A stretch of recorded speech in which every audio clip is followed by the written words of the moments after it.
Welcome once again to my channel Krishna Singhdeo. आज हम यहाँ पर मिल रहे हैं क्लास 12 के स्टूडेंट्स के लिए एंड हमने कल एक चैप्टर स्टार्ट किया था which is issue of shares. Yes, issue of share का चैप्टर जो है वो काफी इंपॉर्टेंट चैप्टर्स में से एक है एंड कई सारे बच्चों को ये काफी मुश्किल भी लगता है। तो आज हम वो पार्ट करने वाले हैं जो सबसे मुश्किल पार्ट में से एक है। यस, मैंने जैसा आपके साथ प्रीवियस क्लास में बोला था कि मैं राइट फ्रॉम स्टार्टिंग आपको एंट्रीज नहीं सिखाऊंगी बिकॉज इशू की एंट्रीज, अलॉटमेंट की एंट्रीज, कॉल्स की entries and calls and arrears की एंट्रीज तक चैप्टर जो है उसका जो डिफिकल्टी लेवल है वो बहुत हाई नहीं है। लेकिन जब डिफिकल्टी लेवल हाई होता है वहां से आपको मेरी हेल्प की जरूरत पड़ेगी और मैं वहीं पर आपको हेल्प प्रोवाइड करना चाहती हूँ so that you do not spend too much of time on YouTube and you know always any kind of electronic platform is distraction. तो वो डिस्ट्रैक्शन आप कम कर सके इसलिए मेरी कोशिश रहेगी कि मैं आपके साथ टाइम पास बिल्कुल भी ना करूं, इजी टॉपिक्स पढ़ाकर सिर्फ डिफिकल्ट टॉपिक्स के लिए आओ। तो चलिए हम स्टार्ट करते हैं। आज एक कॉन्सेप्ट के साथ ही साथ मैं आपको री इशू की एंट्री सिखाने वाली हूँ। कल मैंने आपको जो कॉन्सेप्ट पढ़ाया था उसमें मैंने सिर्फ आपको फॉर फीचर का पार्ट पढ़ाया था, मैंने आपको री इश्यूज की एंट्री नहीं सिखाई थी। री इशू की एंट्री हम लोग इस कॉन्सेप्ट के साथ साथ कर लेंगे। चलिए, अब री इशू करने से पहले मैं एक बात बता दूं आपको, री इशू दो तरीके से हो सकता है। चलिए पहले थोड़ा सा लिखकर बता देती हूँ so that it will be easy for you all to understand. Reissue क्या होता है? री इशू का मतलब होता है कि जो शेयर्स फोरफीट किए गए थे, लेट्स से 500 शेयर्स हमने फोरफीट किए थे, अब हमने इनमें से कुछ शेयर्स को इश्यू कर दिया। लेट्स से हमने 400 शेयर्स इश्यू कर दिए, ये केस हो सकता है। और एक केस ये हो सकता है कि हमने सारे के सारे शेयर्स इश्यू कर दिए। ये 400 एक जस्ट एग्जांपल है, it could be 50 shares also, it could be 100 also, any amount which is less than 500 could be there. जब हम इन शेयर्स को री इश्यू करेंगे तो सोचो, कंपनी ने जब इनिशियली इश्यू किया होगा शेयर्स को तब कंपनी ने आईपीओ निकाला होगा और बड़ी मेहनत करी होगी, बड़े सारे खर्चे करे होंगे। अभी जब थोड़े से नंबर ऑफ शेयर्स को इश्यू करना है, कंपनी उतनी मेहनत और उतना पैसा खर्च नहीं कर सकती है दोबारा से एडवर्टीजमेंट करने पर और दूसरे सारे खर्चे नहीं कर सकती है। तो इसको क्या करना पड़ेगा? डेस्परेटली किसी बायर की सर्च करनी पड़ेगी और हो सकता है ऐसा करते समय कंपनी को ये शेयर्स डिस्काउंट पर इश्यू करने हो। तो वो डिस्काउंट कितना हो सकता है? अगर ये शेयर्स आपने फुल्ली पेड अप करके फिर राइट ऑफ किए थे, लेट्स से 10 रुपए पूरे बुला लिए थे जिसमें से 8 रुपए शेयर होल्डर ने पे कर दिए थे, मतलब ये शेयर फॉरफीचर का अमाउंट था, और 2 रुपए की नॉन पेमेंट थी और वो 2 रुपए की नॉन पेमेंट के लिए हमने क्या किया था? इन शेयर्स को फॉरफीट कर लिया था। मतलब कि ये शेयर होल्डर हमें कितना अमाउंट दे चुका था? 4000 रुपए दे चुका था। ओके, अब उसने 2 रुपए नहीं दिए थे पर शेयर, मतलब कि उसने हमें 500 मल्टीप्लाइड बाई 2 या फिर हम इसे कहें 1000 रुपए अभी तक पे नहीं किया था, इसीलिए हमने उसके शेयर्स को फॉरफीट कर लिया। जब हम इन शेयर्स को रीइश्यू करने जाएंगे, जैसा कि मैंने बोला, हो सकता है ये शेयर्स आपको डिस्काउंट पे इश्यू करने पड़े, तो हो सकता है आपको 400 रुपए का शेयर खरीदने के लिए कोई आदमी 10 रुपए पे ना मिले, तो कितना डिस्काउंट इश्यू कर सकते हैं? तो उसका आंसर है यहाँ पर ये जो 4000 रुपए शेयर फॉरफीचर अकाउंट में रखा हुआ है, इसका जो प्रोपोर्शनेट अमाउंट है, प्रोपोर्शनेट अमाउंट क्यों बोल रही हूँ मैं? क्योंकि 400 शेयर्स इश्यू किए जा रहे हैं तो 500 शेयर्स नहीं इश्यू हो रहे, तो हमें पहले क्या करना पड़ेगा? स्टेप नंबर 1 होगी, हम 400 शेयर्स के लिए प्रोपोर्शनेट अमाउंट निकालेंगे। What is this proportionate amount? ये देखो, अगर मैं इसे यूनिटरी मेथड की तरह लिखती हूँ कि 500 शेयर्स के लिए 4000 रुपए था, तो 400 शेयर के लिए कितना अमाउंट है? तो 4000 इंटू 400 डिवाइडेड बाय 500, इस तरीके से मुझे इस अमाउंट का कैलकुलेशन करना पड़ेगा। और बड़े खराब मेरे कैलकुलेशन से बच्चों, इसलिए मैं हर जगह कैलकुलेटर का इस्तेमाल करती हूँ। आई अपोलोजाइज फॉर दैट, क्योंकि सीबीएसई के स्टूडेंट्स को लगता होगा मैम को तो कैलकुलेशन करने नहीं आते। आई एडमिट दैट मुझे बहुत अच्छे से कैलकुलेशन नहीं आते, मैं कोशिश कर रही हूँ, trying to improve upon that. चलो, तो 3200 हमारे पास है। तो maximum discount which can be given on issue of this 400 share is 3200। मतलब कि हम ये 8 रुपए पर शेयर का इस्तेमाल कर सकते हैं डिस्काउंट के लिए, उससे ज्यादा का डिस्काउंट नहीं दिया जा सकता है। तो अब जब भी शेयर इश्यू करेंगे आपको देखना है कि discount maximum in totality should not exceed 3200, अगर उससे ज्यादा हुआ तो shares can not be issue. ठीक है, अब बात कर लेते हैं कि फॉरफीचर की एंट्री क्या होती है। फॉरफीचर की एंट्री तो हमने कल ही पढ़ ली थी, फिर भी आज उसको दोबारा याद करना पड़ेगा। फॉरफीट करते टाइम शेयर्स को जो हम एंट्री पास करते हैं वो होती है शेयर कैपिटल, इसे हम लोग डेबिट करते हैं। फिर हम यहाँ क्रेडिट में दो चीजें लिखते हैं, एक लिखते हैं कॉल्स इन अरियर्स और दूसरा लिखते हैं calls in advance. Sorry, calls in advance नहीं, कॉल्स इन अरियर्स के साथ कहां से मुझे कॉल्स इन एडवांस याद आ गया? Share forfeiture account, share forfeiture account, to share forfeiture account, share forfeiture account को यहाँ लिखते हैं। यहाँ पर वो अमाउंट आता है जो पे कर दिया गया, जैसे मैंने ऊपर एग्जांपल दिया था तो 8 रुपए पे कर दिया गया, 8 रुपए यहाँ लिखेंगे। कॉल्स एंड अरियर्स में वो अमाउंट लिखा जाता है जो उसने पे नहीं किया, वो है 2 रुपए, और शेयर कितने का है, 10 रुपए का। इन शेयर्स को रीइश्यू करते टाइम आप एंट्री क्या पास करते हैं, इन शेयर्स को रीइश्यू करते टाइम आप बैंक अकाउंट में डेबिट करते हैं।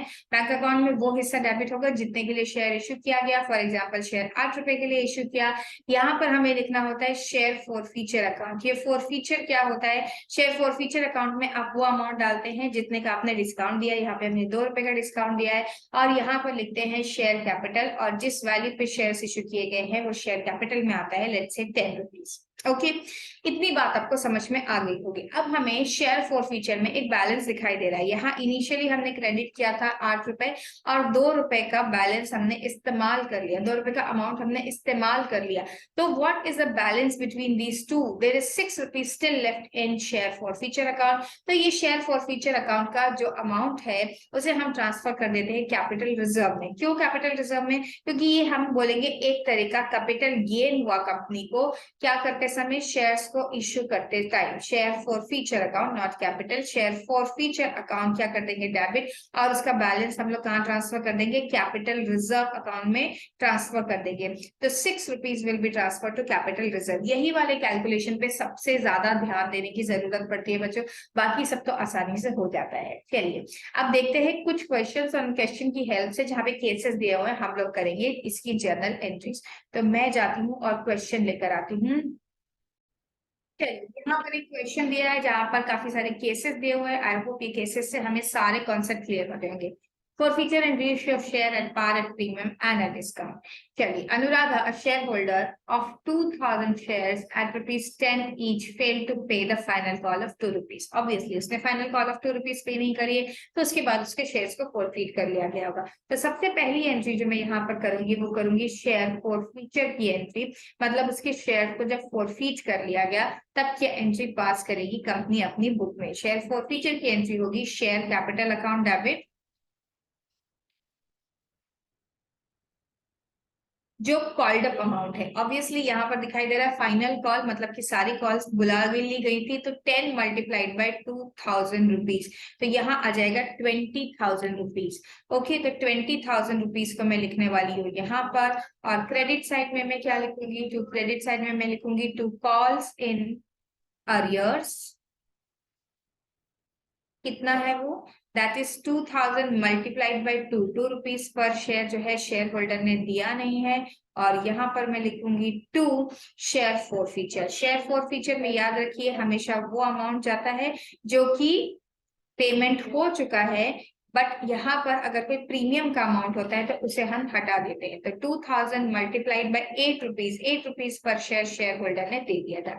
तो ये हमारी पहली एंट्री हो गई है, और ये हर जगह सेम रहने वाली है क्योंकि इसके जो नंबर ऑफ शेयर्स थे वो भी सेम है, amount paid is also same, amount unpaid is also same. अब हमें फॉरफीचर के बाद जो रीइश्यू की एंट्री है वो अलग अलग केसेस के अकॉर्डिंगली पास करनी पड़ेगी। जैसे कि देखिए फर्स्ट केस लिखा है, the company forfeited her shares and reissued as at ₹8 fully paid. ये फुल्ली पेड क्या होता है, मतलब कि कितने अमाउंट से हम लोग शेयर कैपिटल को क्रेडिट करने वाले हैं, तो वो होने वाला है 8 रुपए। चलिए, तो रीइश्यू की एंट्री जब हम केस 1 में पास करेंगे तो केस 1 में मेरी रीइश्यू की एंट्री होगी बैंक अकाउंट डेबिट। बैंक में वो वाला अमाउंट जाता है जो कि हमें पर शेयर मिल गया है, 2000 मल्टीप्लाइड बाय 8, मतलब 16,000 रुपए हमें मिल गए हैं। लेकिन शेयर कितने पर रीइश्यू किया गया है, फुल्ली पेड, तो टू शेयर कैपिटल में जो अमाउंट जाएगा वो 10 रुपीज पर शेयर जाएगा।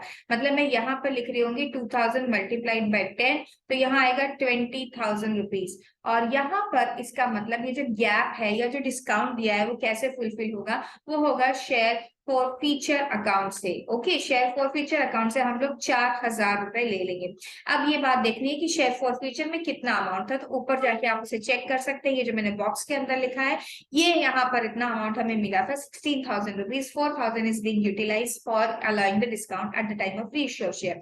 मतलब शेयर फॉर फीचर अकाउंट में हमारे पास अभी भी 12,000 रुपीज बचे हुए हैं। 12,000 कैसे आया, ये 4,000 को मैंने 16,000 में से माइनस किया तो 12,000 रुपीज बचे हैं। And since all the shares are issued, ये पूरा का पूरा बैलेंस हम उठा करके ट्रांसफर कर सकते हैं कैपिटल रिजर्व में। तो यहाँ पर मैं एंट्री जो पास करूंगी शेयर फॉरफीचर अकाउंट को फिर से मैं क्या कर दूंगी, फिर से मैं डेबिट कर दूंगी।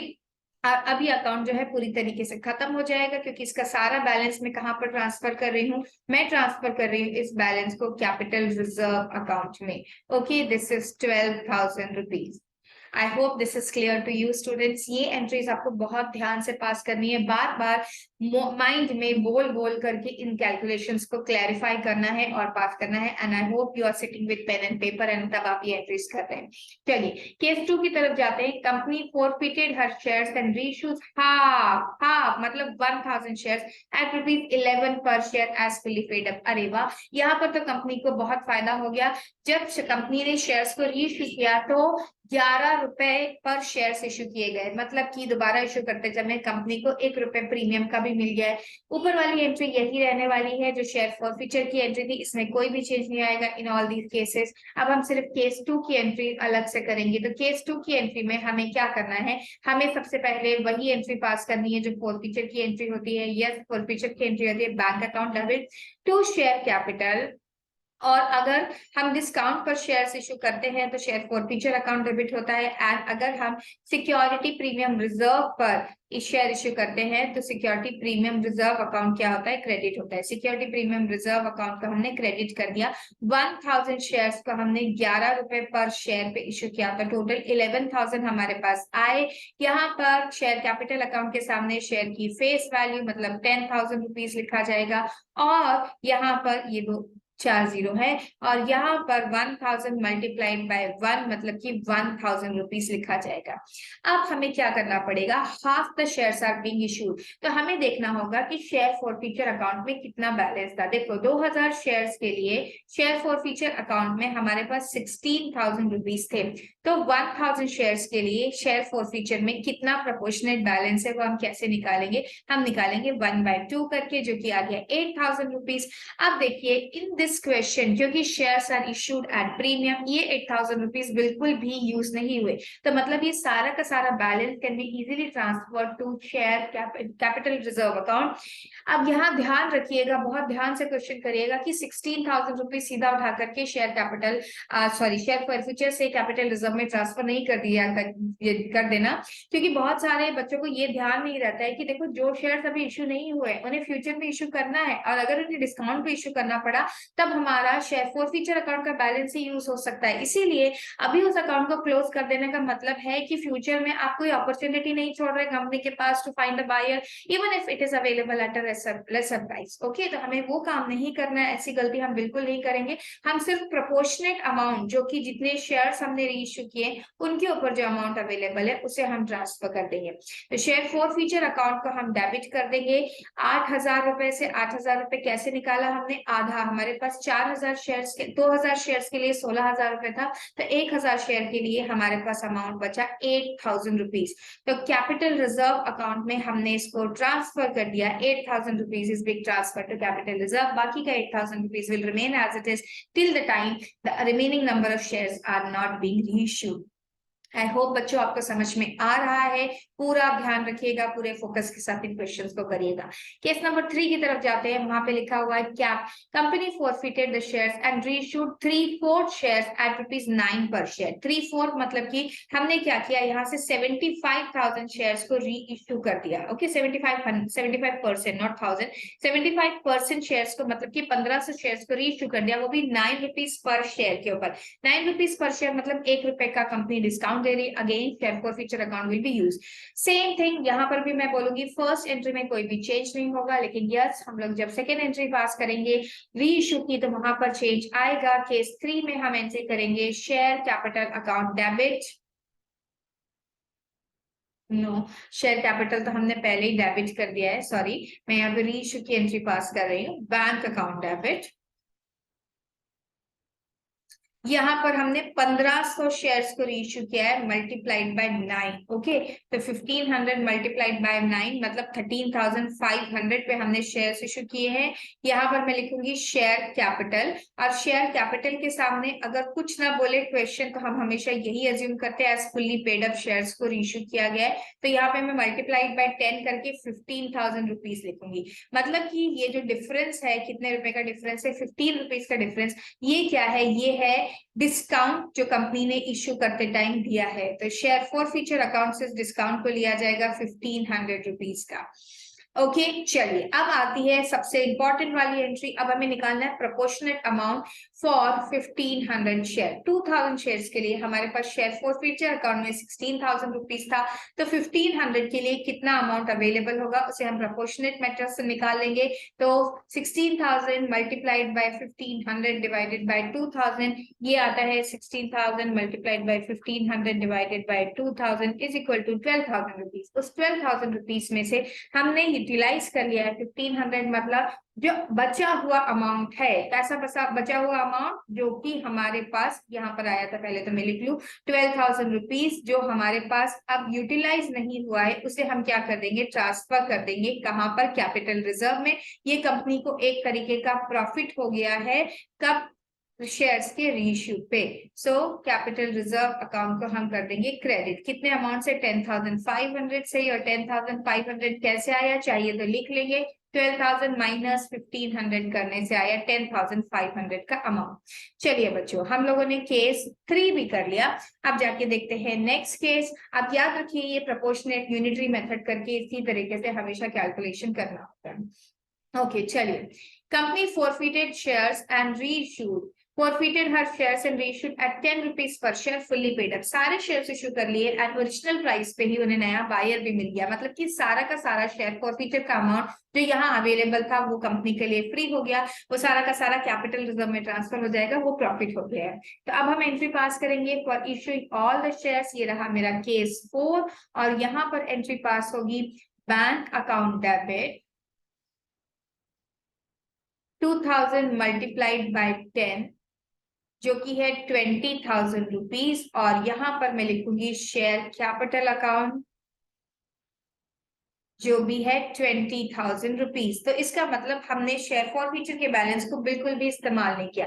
अब हम शेयर फॉर फ्यूचर का सारा अमाउंट उठा करके क्या कर सकते हैं, ट्रांसफर कर सकते हैं कैपिटल रिजर्व में। रीजन बीइंग कि कैपिटल रिजर्व में हमें पूरा का पूरा प्रॉफिट हो गया ये 16,000 रुपीज का, और इस क्वेश्चन में तो प्रोपोर्शनेटली शेयर्स को इश्यू भी नहीं किया गया था, सारे शेयर्स को रीइश्यू कर दिया गया था। तो this was a simple case. बच्चों मुझे लगता है आपको ये क्वेश्चन समझ में आ गया होगा। इसी तरीके के सारे क्वेश्चन, जहां पर आपको बहुत सारे क्वेश्चन आप जिस भी बुक को फॉलो कर रहे हैं वहां मिलेंगे, जहां सिर्फ फॉर फ्यूचर एंड रीइश्यूज की एंट्रीज आपसे क्वेश्चन डिमांड करता है। इस तरीके के क्वेश्चंस को आपको बहुत बार सॉल्व करके देख लेना है, बहुत वैरायटी के क्वेश्चंस देख लेना है, क्योंकि सबसे ज्यादा problematic area is this only. बाकी सारे क्वेश्चंस आप आसानी से सॉल्व कर पाएंगे, सिर्फ यहीं पर जाकर थोड़ी कैलकुलेशन में गड़बड़ हो जाती है। अब मैं ये भी नहीं बोलूंगी कि ये बहुत ट्रिकी है, कॉन्सेप्ट इज सेम ओनली। यहाँ पर आपको थोड़ा डिफिकल्टी लेवल ऐसे बढ़ाया जाएगा, नाम दे देंगे कि एक्स के पास इतने शेयर से अप्लाइड अलॉटेड, ये भी आएगा। हम इसके ऊपर थोड़ी क्लासेस और लगाएंगे, इसके थोड़े और डिफिकल्ट क्वेश्चंस को हम करके देखेंगे, और फिर मुझे लगता है विद प्रैक्टिस धीरे धीरे आपको यहाँ पर प्रोफिशिएंसी आ जाएगी। चलिए स्टूडेंट, तो वीडियो को शेयर करना और वीडियो को लाइक करना मत भूलिएगा, और अगर चैनल को अभी तक आपने सब्सक्राइब नहीं किया है तो सब्सक्रिप्शन करना भी मत भूलिएगा। मिलते हैं फिर से, तब तक के लिए बाय बाय, कीप स्टडीइंग।